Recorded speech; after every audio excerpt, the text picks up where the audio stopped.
So why do you think they're putting Trump on trial in Manhattan? I've heard many of the reasons, and some of them, they're probably all a touch of truth to them. But I have another theory why they're holding this trial for Trump and why they are insisting, this Judge Merchant is insisting on keeping him in the courtroom.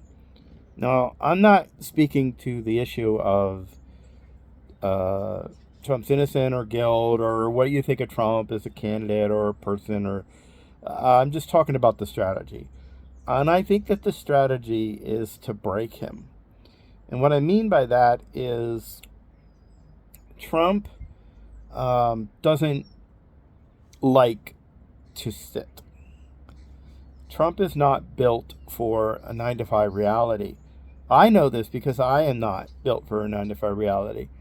I really, it feels like prison to me. And I know that for most people, maybe it doesn't. Maybe it does. I don't know. But for me, it definitely did. And I always struggle with it. And I always try to find ways to make money outside of the 9 to 5. Now, when I had to do it, I did it. But I would say in some ways I felt like it nearly broke me. The idea that I had to be somewhere at 3 o'clock every day or 9 o'clock every day or whatever the time was every day. And I had to physically be there. It felt like, I couldn't just walk out. Now, I mean, I literally could, but I would lose my income and there would be consequences. So, from that perspective, I think that what they're doing to Trump is having him be put on trial and having him sit there.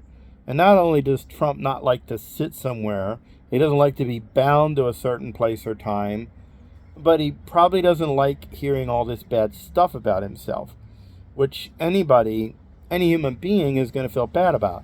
Even if you're guilty, whether you're guilty or innocent, you're still going to kind of feel bad about the whole thing. And it's going to get to you, and it's going to get to your psyche. So I think that the idea is to break him. Yes, keep him off the campaign trail, possibly, probably, but I think the deeper thing is break him. And we'll see if he breaks. We'll see if he starts to manifest and say wacky. Oh, he already does. He says wacky things. And even if you like Trump, you can't deny that he says wacky things. So how wacky can he go? How low can he go? Or how high can he go? Whatever. I don't know. But I do think that they are trying to break the man. And it's an understandable strategy. If you've got a judge who is amenable to what you're accusing him of, you shop around until you find a place where has jurisdiction over anything he's done. And I don't understand quite how New York has a jurisdiction over this particular case. I'm sure somebody can tell me. Somebody can comment about it. I'm not sure, and I haven't looked deeply into it, and I probably won't because I don't care. I do care about election integrity. I care about fairness, and I care about the fact that people should vote for who they want, and there should be a nice, secure process. And I think that our voting system is less secure than most countries at this time. Well, not most countries. That's an exaggeration. I think it's less secure than some countries, like probably the UK or Germany or France probably have more secure elections. But obviously, compare the American system to Russia, and I think we're saints. We're practically saints walking on water, walking through the pearly gates every day with our awesome election system compared to the Russians. But I think maybe compared to the UK or Germany or France or Italy, the European powers, and I only mention them because I'm more familiar with them. I'm not excluding other countries that might not be European. They may have more secure systems as well. I know that, like, for instance, Nigeria, I wouldn't consider to be very secure. Our system is not very secure. But I don't think that this is merely election interference. I think this is about trying to break the man. And it's a pretty smart move. It's something that probably Republicans would never try because they have a set of rules in their mind. And I don't know if they should or shouldn't try, but I don't think they would. And I don't think it's because they're morally better. I just think that they just don't have the gumption, Democrats, to I mean, if I agreed with the Democrats, I would definitely want them fighting for me more than I would the Republicans. And while I agree more with Republicans, I don't very much fancy them fighting for us. And when I say us, I mean Americans, not just like me as a conservative or as a Republican voter. I mean like all people, including people who don't vote for them, people that I know that are liberal Democrats who are pretty nice people who have their own concerns and issues that I think are also valid. All this boils down to me thinking that Trump is being put on trial as much to break him as a man, the tactics of the court, as it is anything else. And I think that that is actually a prime motive, based on the fact that they have bent over backwards to make it as difficult for him not to be there. And some people have argued, well, in any trial, the accused has to sit in the trial and etc. Sure, I get it, but if you go to the roots of the charges, I think they're tenuous. I think that the average prosecutor would never bring these charges, even if technically true, because they would see it as, kind of the worst case reading of the law to get the maximum penalty against someone, and certainly not something that warrants the amount of money and time and energy that will be put into this. This judge is going to be locked up with this trial for what to me seems like a stretch of a charge, which means other people will be denied access to the court. So they didn't have to do this. When I mean the Alvin Bragg, who is essentially taking marching orders from his political radical base rather than the law itself, I think. And again, his energy is focused on things. His priorities are all whack, is basically what I'm going to say. So bringing these charges and making the big stretches that he had to make to even bring the charges into that court, and then going after him and ensuring that he's constantly in the courtroom, yeah, I think the strategy is to break him. And it's a tactic that might work. It might bear fruit. It might make him damage goods. It might cause him to react in a bad way.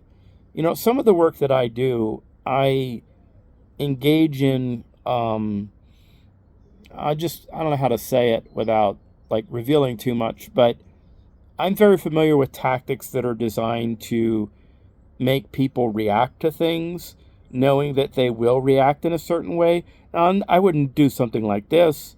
I think that abusing the court system, and that's what I think this is, it's abusing the court system. I think that that's negative. I think even if you hate Trump and you want Republicans to lose, I think that you are part of the problem if you think this is okay. And I would say that, or I did say that when they went after Clinton, I felt that was frivolous, and I guess I'll correct myself here in this very video. I actually think they were trying to break Clinton, and it didn't work, which is kind of good because we don't want the president of the United States to be broken and unable to deal with the crisis of the hour. Fortunately, under Clinton, we didn't have too many real existential crises facing our nation like President Biden does, or like President Trump will if he's reelected. So I think it's a bad thing to tie up the courts this way. I think it was bad when Republicans did it. I spoke out against it in the 1990s. I thought it was frivolous. I thought it was nonsensical, a waste of time and resources. Congress could have spent its time doing far more productive things, but then again, maybe Congress not doing anything but playing tiddlywinks with Bill Clinton and his picadillos was a good thing because they couldn't pass so many stupid, ridiculous laws, which they are of a want to do so often. Nonetheless, I think they're going to try to break Trump. I don't blame them. I understand what they're doing. It is a tactic and a strategy, and I think that it has some chance of success, although I do think that Trump is probably aware of this.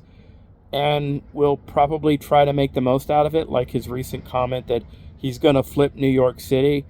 He knows that's not true. I think he knows that's hyperbole, but way to put them on their back feet. At least create a little doubt in their mind that, holy cow, keeping him in New York may not be such a great idea after all. Now, if they succeed in getting a conviction and throw him in jail, especially if they can manage to do it during an appeal process, I think that would be very disruptive to the country. Again, you're willing to disrupt the entire country over something that at best deserves a slap on the wrist, and which we can show that others have done over and over again throughout the years, and nobody's gone to jail over, except in very extreme cases, and I don't think this is an extreme case. Paying somebody off $100,000 with campaign money is really bad, if that's what you're doing to try to hush them. And if he did have an affair with her, going back to that, White, saying, well, Trump is, he had an affair with this woman and he was trying to cover it up. And I'm like, but why would he cover it up? Because it would be on brand for him to have dalliances. I mean, I don't think anybody who knows anything about Trump's history is going to be surprised at that. And I don't think the people voting for him are going to care about that. I would, but I'm definitely an outlier. I'm more of a moralist purist. I really think that our elected officials should have all of the moral qualifications of a pastor. I don't mean that they have to believe that what a pastor believes, or be Christians or Jews or Muslims. What I mean is that they should be upstanding moral people that we elect to office. And I constantly hear this, well, we're voting for Trump, we're not voting for him as pastor. And I'm like, if you don't think that somebody that's running for high political office should have extremely high morals and ethics and very good self-control with their mouth, then, I just disagree with you there. So going back to the core thing, I think they're trying to break Trump, and I get it. And I think it's a tactic that might work, but that might backfire. I think that's just hopeful thinking to say it's going to backfire, but it could. And it probably won't work, but it probably will hurt the country in terms of creating more division so people can't even talk to each other.